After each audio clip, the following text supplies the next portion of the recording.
1. This incident happened 2 weeks after I was promoted to manager. It was my first night closing the store as manager on duty, and I was already a little nervous, even though I had weeks of training. A few hours into my shift, my store manager asked me to hang a banner in the front window promoting a sale. I asked my associate, Ali, to help me, because the sign is heavy and hard to put up. It takes about 20 minutes of struggling to get the damn thing up, but we did it. As I'm cleaning up the supplies I needed for it, I lock eyes with a man outside the store. The man is sitting on the bench in the middle of the corridor my store is in, talking on his phone. No big deal, people are always out there. He's probably waiting for someone. Our store is between a popular bra store and a well-known coffee chain, easy landmarks for people unfamiliar with our mall. I give him a quick smile and continued on my way. An hour later, Ali comes up to me and tells me the same man is still waiting on the bench outside on his phone. This raises a bit of a red flag to me. The MOD is always supposed to be near the front of the store, but being so understaffed, managers are often running back and forth from the front to the back where the registers are. I happened to be helping ring someone out when she told me this. In the last few months, we've had a few people grab piles of clothes off the tables at the front of the store and run out. So I casually walked to the front to fold some sweaters and keep an eye on this man. That's when things took a turn for the strange. As I get close to the door, I hear the man say on his phone, "I'm sure I can get one, but I might be able to get 2. Whispers, "One's coming now. Bye." My mind is still thinking this guy is gonna grab and run once I have my back turned. Instead, he jumps up, walks just outside the doors and gives me the biggest, sweetest smile. "Excuse me, miss. Come here for a second. I want to show you something. Come out here with me, just for a minute." Me now getting super creepy vibes from this guy. I'm sorry, sir. I'm the manager on duty and can't leave the store at all. And I back up a few feet. "Oh, shoot. I wanted to show you how wonderful your sign looks. I saw you ladies struggling to put it up earlier. I wanted to offer my help, but I knew it was probably against the rules." Now, I understand being friendly, but this guy was being overly friendly, as if trying to charm me. "Oh, thank you. Those signs are heavy and can be a pain to put up." "Oh, I bet." And he walks into the store. I give him a weak smile and back up towards the middle of the store to straighten things up, while also keeping an eye on him. I look for my co-worker and she's now disappeared into the back room. So much for power in numbers. He starts wandering around looking at different items, checking the tags, clearly pretending to be browsing. As he gets toward the back of the store, my manager, a gruff woman much bigger than my 5'4", 120-pound self, comes out of the back room. She starts talking about schedules and meetings, so she's clearly the one in charge of the whole store. He sees her and makes his way towards the exit. I'm still at the front, but have wedged myself between a table and 2 mannequins. "You're doing a great job here. You lovely ladies have a wonderful evening." Tips his hat and leaves. My store manager is on her way to the doors when I jump in front of her and explain everything. I've seen just about every side of her, but I've never seen her look as concerned and startled as she looked when I told her. But being the no-nonsense type of person she is, she tells me she'll go ask him why he's trying to get her employees out of the store. She walks out the door, looks towards the direction he walked away, and comes back to tell me he's now standing in a spot I wouldn't be able to see him unless I walked out of the store. Unfortunately, she could not stay with us because she had an appointment, but she told us to call security if we saw him again. As luck would have it, 30 seconds later, 2 guards were about to pass my store. I flag them down and explain everything. They're clearly concerned too, especially since there's been reports of people trying to lure young women out of the mall. They start walking towards the direction he was in to have a chat with him. 5 minutes later, 1 guard comes back and asks me if the man sitting further down the corridor is the same man. It was. He wasn't too close, but still close enough to come back when he had the chance. At this point, I'm about to have a panic attack and almost start crying. The guard says he'll stay a close distance from my store for the rest of the night. Luckily, the man didn't come back. I think security made him leave, but I'm not totally sure. I called my husband and had him walk Ali and me to our cars. As I recounted the story to my husband, I realized something. The man was wearing a zip-up sweatshirt with large pockets, which he had his hands in the whole time this transpired.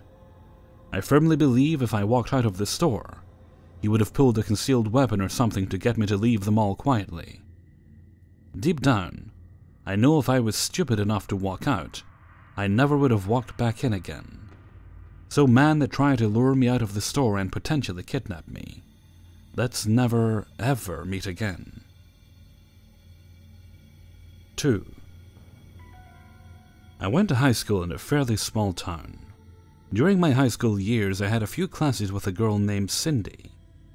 Cindy was rather awkward and unfortunately was often bullied by many people at school for both her looks and lack of social skills. I tried my best to stand up for her, but otherwise rarely made any interactions with her directly. The one class we did have together, however, was journalism, which comes into play later in this story. We had not made any contact for over 8 years at this point. I have since moved across the country from my hometown, but keep in touch with a few high school friends. The other day I got a call from a friend and figured she was just calling to wish me a Merry Christmas. However, she actually received a letter meant for me. We have the same names and lived a few blocks away from each other in our hometown. The letter was hand-typed, single-space letter from none other than Cindy. Below is the context of the letter, where names and places have been taken out. Hi there. This is Cindy from high school. I wish you and all the former journalism team a wonderful birthday and a brand new year to 2019. I have written to a couple of people and will not be heard from any more after this.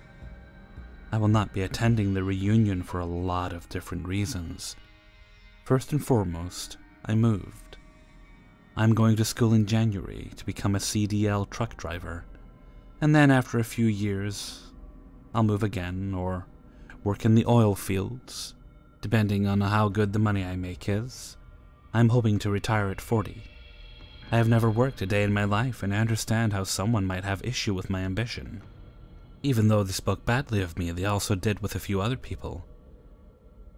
But my presence happened to piss them off the most. I'm almost 30 years old, and I feel like the older I get, I need to stop pretending to be nice. I notice when I pretended to be nice, people take me for being gullible or stupid. Only some people detect when I am fake. I know some of you guys in that class, including you, were very sketchy to me. I'm not mad or dislike any of you guys. Heck, I do not even dislike Barbie. I know some of the things said about me, and I was also laughed at for my journalism work. I know it was not fair that I was taking credit for things that I did not deserve because people like Candy made it easy for me, until I took it for granted. It is like hiring someone unqualified for the job, and they make the same amount as someone who has worked there for several years. I spend a lot of my time focusing on having someone to be with me and tell me everything is going to be okay. This generation was not going to cut it. If I was in a different generation, the right guy would have been there for me, all despite of my troubles back then. Deciding to take on a job working in the oil fields someday, I had to finally come to the conclusion that having a family and kids was not going to cut it. I am willing to have all willpower to focus on my career that will give me a good and early retirement. I later realized that people focus on dumb things because they get it from the media. The difference is celebrities make all kinds of money where they do not have to work as hard and can spend all their wasted time focusing on things that are stupid. Regular people have to have ambition and reach a certain goal and separate their emotions. Otherwise, you would end up on the streets poor. The point is, I know you guys pretended to be nice to me, but I'm not mad or dislike you guys. I know even Tammy was an instigator, and Jody was a bit of a snake. The only person I respected most was Eleanor. She was honest and did not like me. She was an assistant in a psychology class I took, and handled things well, and she did not have to play any games or pretend to be nice to me. I respected that a lot. She was real, and I learned a lot from being like her in some ways. I am upset, though, that because of a French course I took, she believed these lies said about me, because Jamie also lied about things people said, and that they did not say. I never said a bad thing about them. I wish you all well, but I'm just letting you know that I'm not an idiot, and I know what goes on, and I do not think I should be made fun of for ambitions that I had that I was not qualified for at the time. My mom did not meet my needs. She wanted me to take classes or get into programs for her satisfactory reasons. My mom wanted me to take French class when I was better off taking Spanish, and get into journalism because she wanted me to be the next Jackie Kennedy.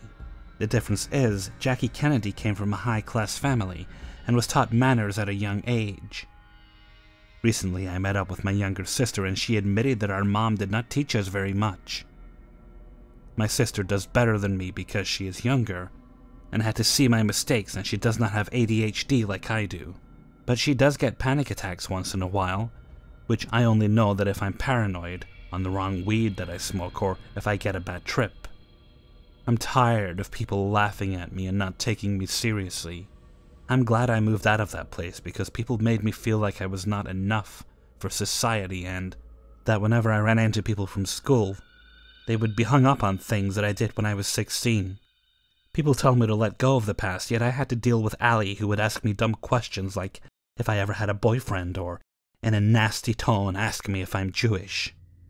Or she would talk about my eyebrows just like every fucking person did from high school. I'm glad I moved. I'm a lot healthier, and things are looking up.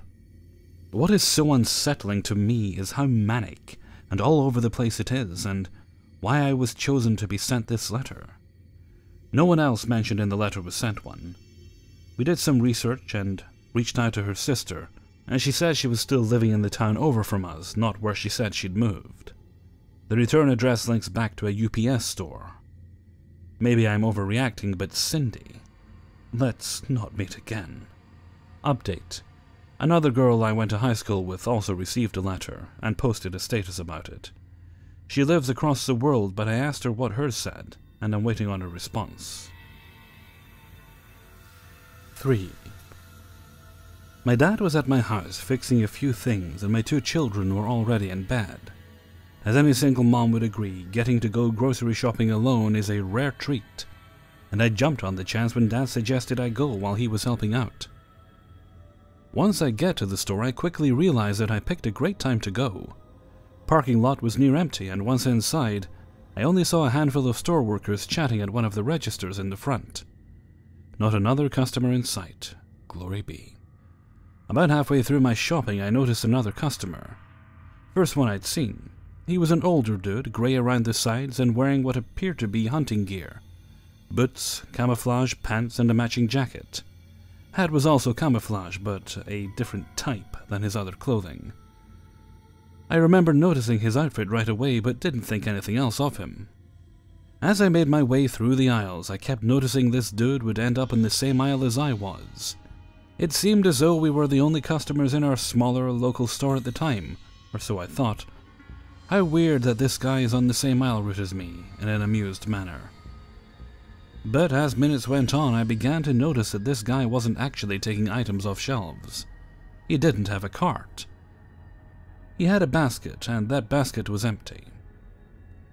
Every time I'd glance in his general direction, he'd snap his head down or to the side, making it blatantly obvious that he was staring at me. I was starting to be a bit weirded out, but thought I was being paranoid. Reminded myself that I had seen a few employees when I entered the store, so it wasn't just me and the camo guy in the store. I continued my shopping. As I'm finishing up, I kind of rounded the corner into the very last shopping aisle before the registers. This is where I got thoroughly creeped out. The guy was standing in the center of the aisle. He wasn't facing either side of where the products lined the shelves, but facing up the aisle, so when I rounded the corner, he was directly facing me. What really scared me was that he was smiling. Not just any smile, though. It was this terrifying wide grin, and he was frozen in that position.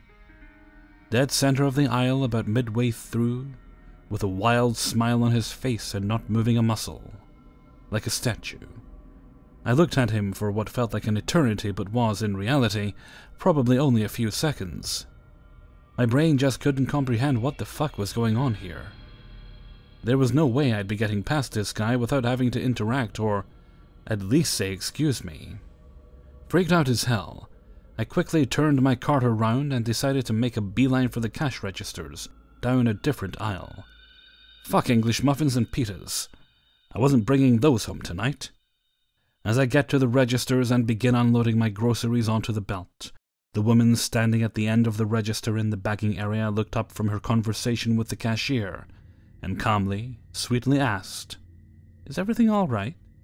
I'm guessing I looked white as a ghost or like I was going to hurl or something. Just as I opened my mouth to describe the man acting strangely in aisle 12, loud footsteps, running footsteps, in conjunction with the weirdest, most guttural type scream I have ever heard. It sounded almost like a howl. I wish I knew how to properly convey the sound through text. And it's the guy. Out of the corner of my eye, I see that he's running down the front area of the store, behind where the baggers stand and people leave. Here's the kicker. He stops in his place about 4 or 5 feet from the bagger, who is also now staring at this guy along with the cashier. Stops yelling for a moment, and just blankly stares. No words, abrupt stop to the scream and yell. Stopped dead in his tracks, and just stared in our general direction. He had a weird look in his eyes. I pulled my phone out at this point because, truthfully, I didn't know if this dude was on drugs, what he would do next, etc. The cashier was frozen in confusion herself from the look on her face. Then, just as quickly as he'd stopped, he started screaming again and started running again, right out of the doors of the store.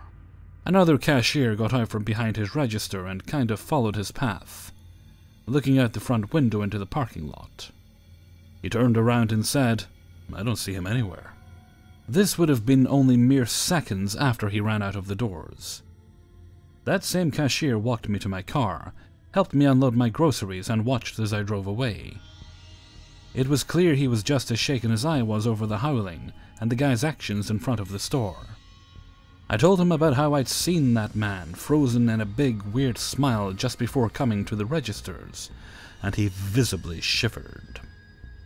It's taken me until this morning to realize just how strange the whole situation was. So, grocery store howler, let's please, never meet again. Hey everybody, Hellfreezer here, and thank you very much for listening to 3 True Scary Stories, episode 361. And thank you very much to everybody who allowed me to use their stories in this video. I'd also like to thank those of you who joined me for the chats over the weekend. I've been doing quite a lot of them recently, so I might slow it down a little bit. I don't want to wear you all out with the excessive streaming, but I've been having quite a good time. It's been quite chill, which is just the way I like them, for the most part. And I will do it again, I'm just not sure when. We'll see. Also, finally, over the weekend, managed to get my email box cleared out. I've been meaning to do it for a while. It's one of those things you think, okay, I'll respond to that later, then later it becomes later and later and later, until an awkwardly uncomfortable amount of time has gone by. But got that sorted this weekend, and I'm staying on top of it now. I don't know if you could really call that a resolution, but I did start doing it at the start of the year. In addition to all the weird, well, not weird, but all the videos I've been watching of really buff guys buying groceries and then telling you how to meal prep and things like that. I suppose I'm really just looking for inspiration to get me actually exercising again. I don't have like every bit of equipment, but I've got some equipment in there to get me started with, and I have been I've been a good hell freezer so far, and I did start the day with a green smoothie. It's good for the skin actually, and good for the rest of you as well. I'd kind of fallen off the smoothie wagon for a while there. Then I realized, well, I spent all this money in this fancy blender, so I could have decent smoothies because my old one wasn't up to it. I should probably get back to using it, so I managed to find some decent cups. For like shaker bottles, I think they call that sort of thing. Anyway, I think that's quite enough of me chewing your ear off for now. I'm gonna head off. So until next time, thank you very much for listening, and take very good care of yourselves.